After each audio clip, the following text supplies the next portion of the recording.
friends எல்லாரும் எப்படி இருக்கீங்கன்னா உங்க குக்கிங் இருந்துச்சுன்னா இன்னைக்கு என்ன பார்க்க போறோம் ஒரு அருமையான இட்லி ஃப்ரை தான் பார்க்க போறோம் நல்ல காரசாரமா அதை எப்படி செய்யறது இந்த வீடியோல பார்க்கலாம் வாங்க फ्रेंड्स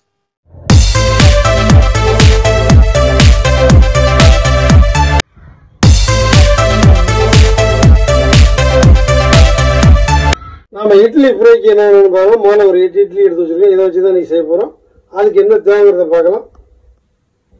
150 கிராம் ஆனியன் பொடிசா நறுக்கின 3 பச்சை மிளகாய் 10 பீஸ் கறி லீவ்ஸ் குடமிளகாய் 1 பொடிசா நறுக்கி வச்சிருக்கிறோம்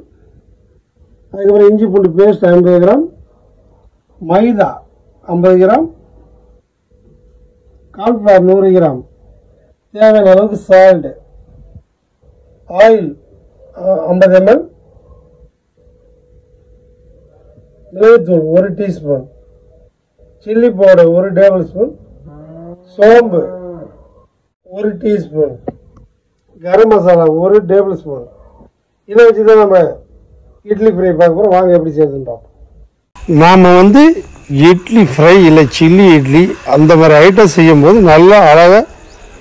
மீடியமான சைஸில் நம்ம கட் பண்ணால் தான் இட்லி ஃப்ரை சூப்பராக பொரிச்சு எடுக்க முடியும் இந்த மாதிரி நல்லா கட்டமாக நம்ம கட் பண்ணிக்கலாம் ஒரு பிளேட்டில் எடுத்து நம்ம வச்சிருவோம் அடுப்பை பற்ற வச்சு வானில் வச்சு அதில் நம்ம ஆயில் 1 லிட்டரை ஊற்றிக்குவோம்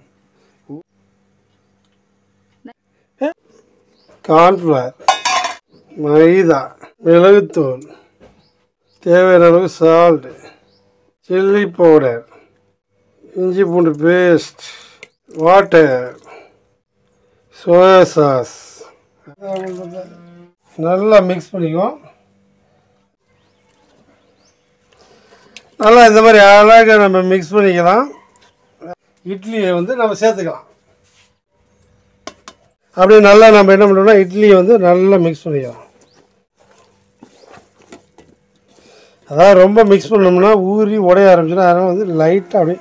ஸ்மூத்தாக நம்ம மிக்ஸ் பண்ணிக்கலாம் ஆயில் போட்டு ஃப்ரை பண்ணிக்கலாம்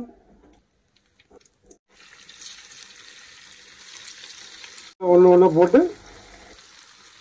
ஒட்டாமல் போட்டுக்குவோம்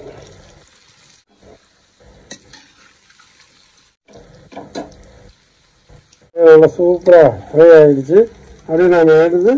ஒரு பிளேட்டில் போட்டுக்கலாம்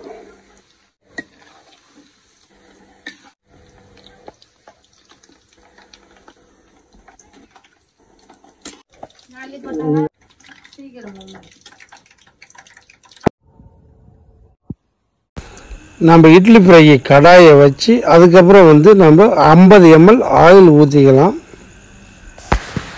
அது சூடானதுக்கப்புறம் 1 டேபிள் ஸ்பூன் சோம்பு போட்டுக்கலாம் கிரீன் சில்லி கொடமிளகாய் கரி லீவ்ஸ் இது எல்லாத்தையும் நம்ம இதில் சேர்த்துக்கலாம்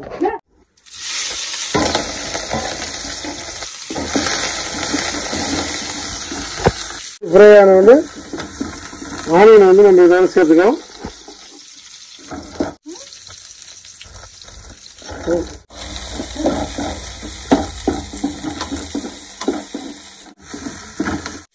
இஞ்சி பூண்டு பேஸ்ட் ரொம்ப சேர்த்து நல்லா ஃப்ரை பண்ணிக்கலாம் நல்லா ரோஸ்ட் ஆகிறதுக்கப்புறம் நம்ம என்ன பண்ணலாம் மசாலாவும் சேர்க்கணும்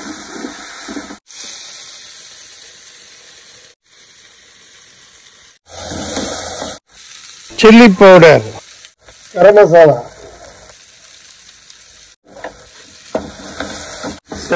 சால்ட் தேவையான அளவு போட்டுக்கலாம் மஞ்சள்தூள் 1/4 டீஸ்பூன் போட்டு நல்லா ஃப்ரை பண்ணிக்கலாம் உருமாக்கலாம் பாருங்க நல்லா ரோஸ்ட் ஆகிடுச்சு நம்ம அதுக்கப்புறம் பொரிச்சு வச்சிருக்க இட்லி நம்ம இதோட சேர்த்துக்கலாம்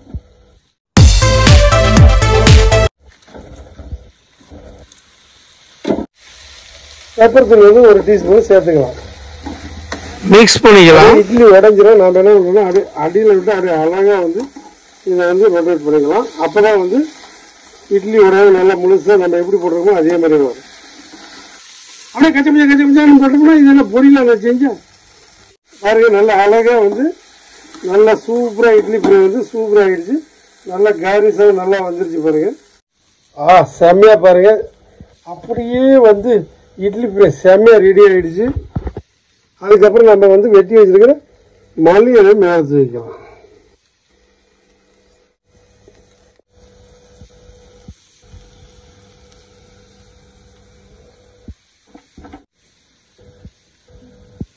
வைக்கலாம்